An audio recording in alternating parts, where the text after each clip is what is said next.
Milestone ট্র্যাজেডিতে দগ্ধদের চিকিৎসা সেবায় সকাল থেকেই জাতীয় বার্ন ইনস্টিটিউটে ভারতীয় চিকিৎসক দল। সেখানে আছেন আমাদের সহকর্মী আবুল কালাম আজাদ। আমরা বিস্তারিত জানতে সরাসরি যুক্ত হচ্ছি তার সঙ্গে। আজাদ, ভারতীয় চিকিৎসক দল এসেছে, গতকালকে কিন্তু সিঙ্গাপুরের বিশেষজ্ঞ চিকিৎসক দলও কথা বলেছেন। একটু বিস্তারিতভাবে জানাবেন যে আসলে নতুন কি জানতে পারলেন আবুল কালাম আজাদ।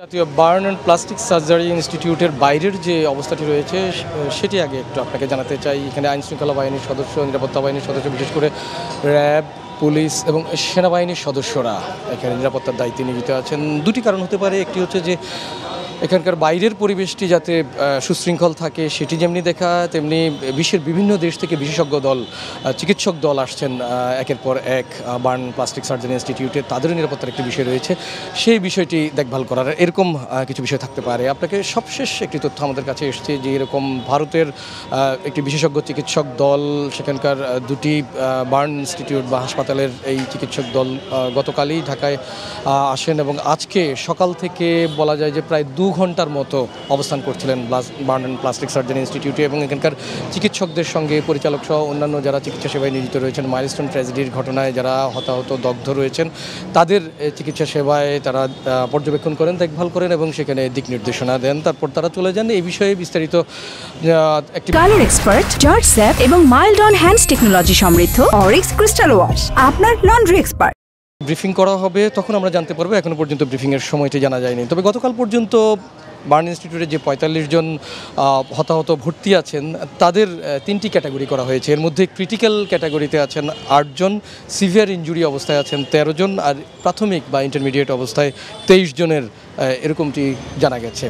সিঙ্গাপুরের বিশেষজ্ঞ দল, ভারতীয় চিকিৎসক দল চলে যাওয়ার পরে চং সি জ্যাক, সিনিয়র একজন চিকিৎসক, তার নেতৃত্বে একটি প্রতিনিধি দল, তারা এখন অবস্থান করছেন যারা হতাহত আছেন তাদের দেখভাল করবার জন্য, কিংবা তাদের সঙ্গে গতকালও তারা এসেছিলেন। সে কাজের কতটুকু অগ্রগতি হলো চিকিৎসা সেবায়, সেই বিষয়টি নিয়ে কাজ করছেন। অপরদিকে আমরা আরেকটি তথ্য জানতে পেরেছি, চীন বা আমেরিকার বিশেষজ্ঞ দলের তাদের সঙ্গে এখানে আসা কিংবা ভিডিও কনফারেন্সের মাধ্যমে জুমে যুক্ত হওয়ার বিষয়টি রয়েছে, সেরকমও কিছু বিষয় থাকতে পারে। সেক্ষেত্রে বলা যায় যে আজকে একের পর এক বিশেষজ্ঞ চিকিৎসকদের সঙ্গে, বিশেষ করে বিশ্বের বিভিন্ন দেশের তাদের সঙ্গে এই বিষয় কাজগুলো করবার পরে অনেকটা সময় লেগে যেতে পারে গণমাধ্যম কর্মীদের কাছে ব্রিফিং করার ক্ষেত্রে।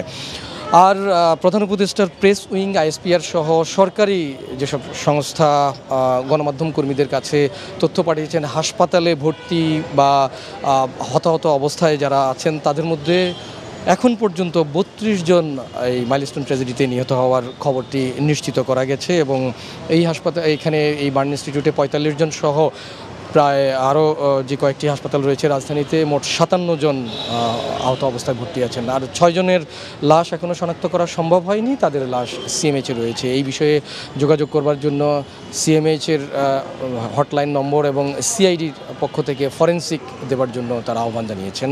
তো এই বিষয়গুলো এটি নিউজের স্ক্রলে বিস্তারিত তুলে ধরা হয়েছে। এখনকার মতো এই ছিল আমার কাছে সবশেষ।